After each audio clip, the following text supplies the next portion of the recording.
Introduce you to the computational space for our course on Posit Cloud. So Posit is the company that provides this resource, and let's see, you will have received an email invitation to join the space, and you'll see a few files that you can click into. They're called projects, and let's start with the R Quarto introduction. Let's just go ahead and enter that. It'll take a minute to spin up. Oh, this one was quick. So you'll see something like this. So what you're looking at is the R Studio integrated development environment. R Studio is the environment that we use to interact with R. R is the language for doing analytics, statistics, and data science used by professionals in all kinds of fields. And this integrated development environment called R Studio, these are all free and open source tools. And you have the option of putting this on your desktop as well. But for now, let's just use this. So what you see in front of you is a console here on the left. This is where sort of the magic happens. I can enter commands here. At this point, you don't know any R commands, but you could do stuff like this, right? And then we get a result, right? Let's try this. Maybe you don't know what this is, but this is generating some random numbers, right? There we go. Okay, so let's check out some data. There's built-in data sets, one of which is called empty cars. And if I just call this, if I just type that in, you can see it spits out all the data. This is just a little toy data set. Actually, it's real data. But this gives you an idea of this is the type of format, the data structure that we're going to, all our data will be in. So it's like a spreadsheet type format. It's called a data frame. So you have columns, and then each row corresponds to an observation. And this particular data set has row labels as well. But you can see we have columns, and we have each row corresponding to an observation.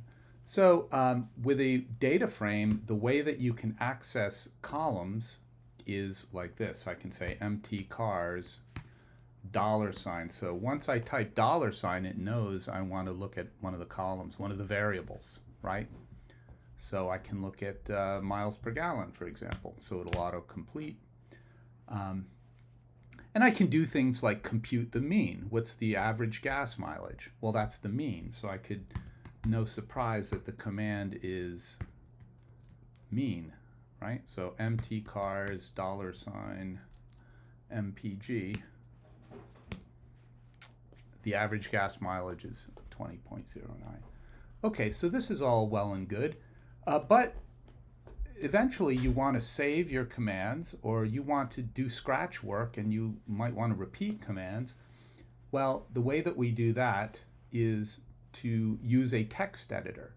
Now, if I come up here under File and look at this green plus sign, I can create all kinds of files here. And we're going to be looking at two in particular, RScript and Quarto.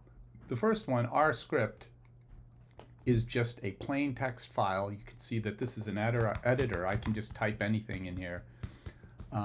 Let's go ahead and type my empty cars $MPG and see what I get. Well, I don't get anything if I just hit enter, but if I put my cursor anywhere on the line and hit command enter on a Mac, you can see it did down in the console execute the command. So we execute commands in the editor using command enter and option enter or control enter on a Windows machine, one of those. I can also do things like so if I'm typing commands in the editor here, I might want to put a comment in like this. So I could say this is a comment, but if I do that, you know, R thinks it's an R command, and I might get some weird warnings and stuff. So typically what we'll do is enter comments with a hashtag. So anytime you type a hashtag or £, it won't be looked at as a command. So you know, I'll do this when working in a notebook like this. And let's see, we can save this as you would any file.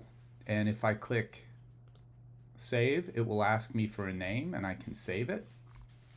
But rather than do that, I'm going to go ahead and I've already created an R file, sort of a first R file for your viewing pleasure. Let's see, don't save. Let's go ahead and just click on that. So you notice over here, I have, this is just a file structure as you would on any computer. So we have files in here, and I also have panes for plots and some other stuff here, right? So plots we'll be using. We also be using some of those others. And then we have some other stuff up here. Environment will contain all our variables if we create those. So let's go ahead and click on this first R. And this just contains some comments and some code that you can execute.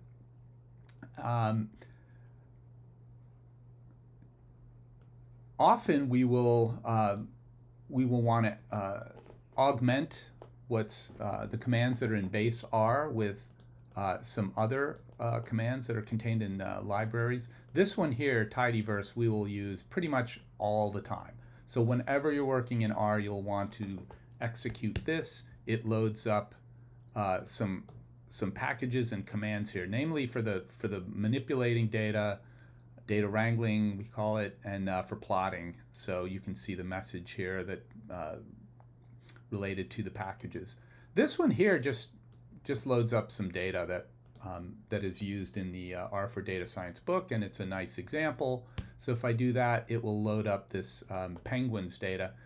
I could just execute penguins here, and you can see it will try to spit out all of the penguins data, but it runs out of room and it decides to not.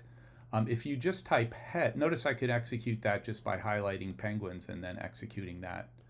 If I use head, it just is going to spit out the first six rows. Glimpse is another command.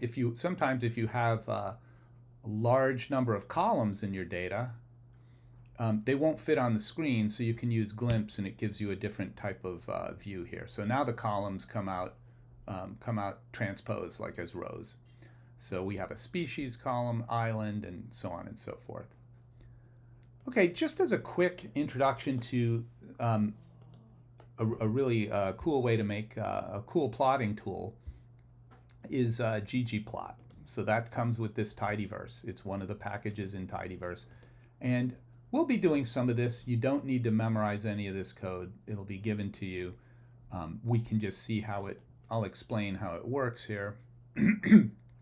First of all, you tell it what the X is and what the Y is. So we're going to do a scatter plot of body mass and bill length.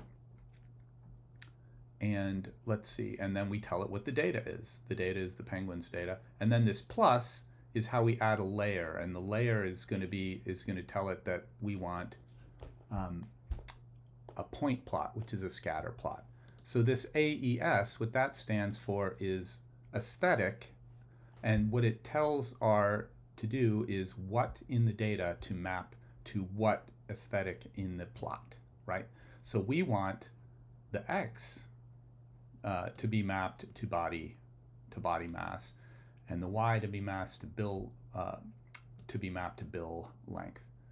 And then down here we're going to make a point plot. We're also going to map color to species, and you can see and notice this plus sign, that's important. And you can see what happens here. So, I mean, this is a pretty cool looking plot with a very little bit of work. And again, you don't have to worry about memorizing this code. I just wanted to give you an example. Guess what this does? We already saw that before. Okay, so if you want to look at more examples of plotting and other R examples using tidyverse, our text here or supplement R for Data Science is a great resource. So all of the code here is copyable. right? So you can come and, you can copy any of these code examples. This is a bit overblown. We don't need to do anything like that. I think it's a bit cluttered, actually. Notice it's body mass on the y-axis, which probably makes more sense, actually. Typically, you might want to, but you could do it either way. All right, it explains how it works.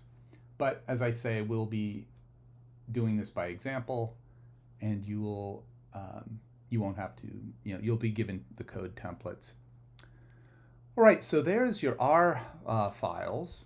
Now we can also look at Quarto files. So Quarto files are for producing finished documents that contain code and narrative. And let's take a look at that. So this is a Quarto doc that I made. Notice we could, if I wanted to create a Quarto document, I can go ahead and do that. Let's just go ahead and select the default, create. And it's going to give you, a Quarto document with some sample code and sample narrative, right? This is a Quarto doc. And this is typically when you'll create an assignment, you'll do this, but then you are going to, take all this out and put your own stuff in there. But let's go and look at the Quarto introduction that I gave you here. Okay, so notice it's got this header, which is called a header. It's called a YAML, which stands for, I think, yet another markdown language. And you can put a title in here, an author, and stuff like that. The format, you're either going to use HTML or PDF. Aside from that, you're going to pretty much leave this alone. I'm going to, and only editing the title and the author, I'm going to give you some other options and arguments to put in there as we go along. But take a look. This just has code and also has some, actually has some narrative, and then actually has some code. But you'll notice that the code comes in what's called code chunk, right? And to enter a code chunk, how do you do that? Well, you can come up here and enter an R code chunk. So if I put the cursor here and I wanted to enter an R code chunk, I could just do this, right? And it's 3 backticks with an R, and then it's closed off with 3 backticks. All right. These hash marks just make the heading size, right? So this is a heading, and the 2 hash marks is slightly smaller than 1 hash mark, and the 3 is slightly smaller than that. But you can read through this and see what's going on. You're able to execute anything in any of the code as you would in an R file, right? I can just select Command Enter here and execute that, and it will execute down here. So I can do that, or I could click on this button here and it will execute code. So this gives you a way to put together a document. Your assignments will be like this because you'll be answering questions using English sentences, but then also have some code there as well. You'll also see there's some options up here that tell it include equals false. That is just telling it not to include it in the document. But you don't need to worry about any of that. For example, if you wanted to, if you were creating a report, you wouldn't necessarily want all the code to show, but you would want the output to show, and you can do that up here. But I'll guide you through that on your assignment when we get there. But let's see. Let's go ahead and render this and see what comes out. Okay, so let's click render, and right now I have format equals HTML. Before we do that, I want you to come up here and select preview in the viewer pane so that it won't try to pop up an HTML window, right? So if I do this, you can see it's running, it's doing some computation, it's actually executing everything in the document, right? And it produces a nice document here, right? Pretty cool. The great thing about Quarto is that this is a way to have reproducible workflows. In other words, everything that happens, all the computation, any numbers that you report out here, is directly computed from the data when you render the file. So this is different than, for example, PowerPoint, where you're cutting and pasting and hand typing figures and numbers, and the data, those numbers have no provenance. Here, you could have a long document with lots of computations. Suppose somebody hands you another data set. All you have to do is read in the different data file, and with one click, re-render the entire report and everything without changing anything else. So that's Quarto, and I will also guide you through at least the beginning of your first assignment.